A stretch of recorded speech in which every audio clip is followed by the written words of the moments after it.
រុកសัตว์ដុកឈូតអមមួយផ្លូវខ្ញុំណែ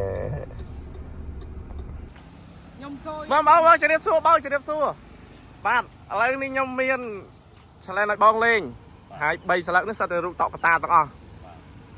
អោភ្លេចសួរបងឈ្មោះអីដែរបុន្តី3ស្លឹករូបឆ្មាហ្នឹងសពតាមានរង្វាន់ទាំងអស់គេថារង្វាន់មួយធំមួយតូចបាទហើយលោកពូព្រមលេងមួយប្អូនទេមួយទេព្រមឥឡូវចាប់ឆ្លាញ់មួយណា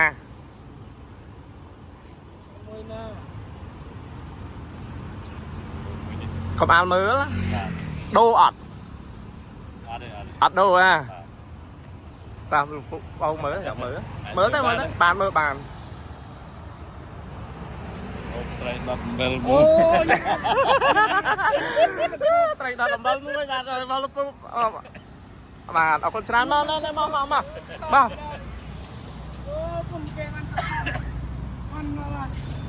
ត្រីដុតអំបិលមួយបាទអរគុណច្រើនអោបមួយអរគុណបងខ្ញុំទៅសិនណាបាទអរគុណដែលចូលរួមលេងជាមួយបងជាមួយក្មួយណាបាទអរគុណបាយ